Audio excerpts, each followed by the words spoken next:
Let's go to a developing story that we've been covering throughout the day. Let's cross over to the Rafah Crossing, the Gaza side of the Rafah Crossing, and our correspondent Yusuf El-Halou. Yusuf's been waiting for that US convoy to pass over from the Egyptian side of the border. Yusuf, tell us what's going on. Yes, Nargis, finally the aid convoy led by British Member of Parliament George Galloway has just entered Gazan soil. And as you can see, George Galloway and the rest of the American representatives are making sujood. Finally, that they arrived besieged Gaza via the Rafah border crossing.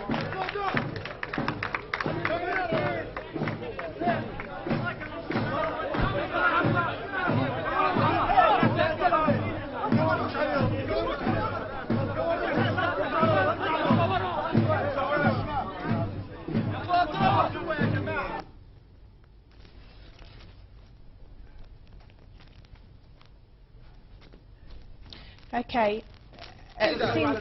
200 American citizens from all over the United States of America, Christians, Muslims, Jews, from north, south, east and west of the United States. And we are all here to say that the siege of Gaza must end. The siege of Gaza must end because it is a criminal siege which is killing people because of how they voted in a democratic election. We are a humanitarian convoy. We have brought with us medicines and medical equipment, but we have been forced to leave more than half of the value of our convoy behind in Alexandria because we were not allowed to enter through Rafah with the vehicles that we have purchased with the best part of $1 million of American people's money.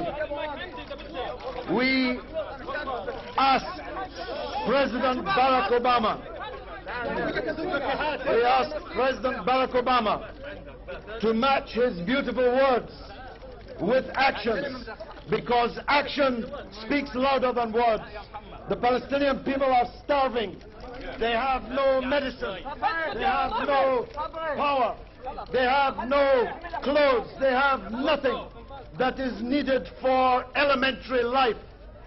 And words are not something that you can feed your children. What's your next step, Mr. Galloway? Our next step is to come in now with our huge convoy, the biggest ever American convoy to Palestine. What's your message to the Arabic leaders now? Well, it's a shame, you know, that the Arabs have to live under the governments that they live under. But it's a bigger shame that Britain and the United States of America continue to prop up those governments with money and diplomatic, political and even military support.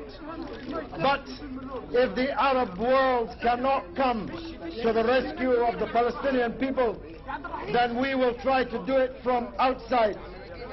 We came from... Listen 1 minute. Okay, one last point. We came from Britain, the land of Balfour. We came from America, the land of Bush. The next time, we're coming with President Hugo Chavez. Viva Palestina Venezuela. Viva, viva Palestina! Viva, viva Palestina! Viva, viva Palestina! Viva, viva Palestina! يا ولدي يا شغل.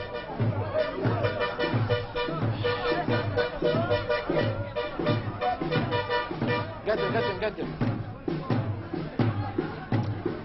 Okay, there you have it. That was British Member of Parliament George Galloway giving a brief statement.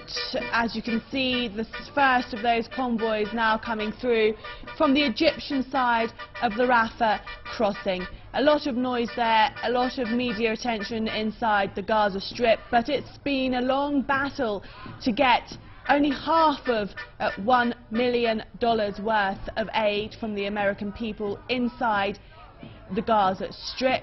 10 days these activists have been held on the Egyptian side of the Rafah crossing by Egyptian authorities, who would not let the humanitarian aid or the activists through. But now they have managed to get through. As George Galloway said, though, half of their $1 million of aid left in Alexandria, as it was not allowed to go through. But yet they have managed to get the biggest humanitarian aid convoy from America through the Rafah crossing over to the Gaza Strip. It includes medicines and food supplies, toys for the young people and young children of Gaza. And as you can see, those convoys now managing to get through the Rafah crossing into the Gaza Strip, and some military, police and personnel there you could just see in the background. These humanitarian aid workers and activists only allowed to be in Gaza for 24 hours, though. We did speak to the official on this side that you're seeing on your screens now, which is the Gaza side of the crossing, earlier in the day here on PressTV. He was saying that they're only here for 24 hours, so their schedule has been condensed to allow them to do their work in the Gaza Strip. No information yet from the Egyptian side, from Egyptian officials, why they were only allowed 24 hours in the Gaza Strip. But this big news for the residents, the media, operatives and officials inside the Gaza Strip, because, as you will know, the Gaza Strip is closed off to the outside world under a 3-year Israeli siege, often criticised by being under an Egyptian siege as well, because that side of the border to cross over to Egypt also cut off. We'll be keeping a close eye on this story throughout the day and evening, so do stay with us for more on that. But for now, there's some more news.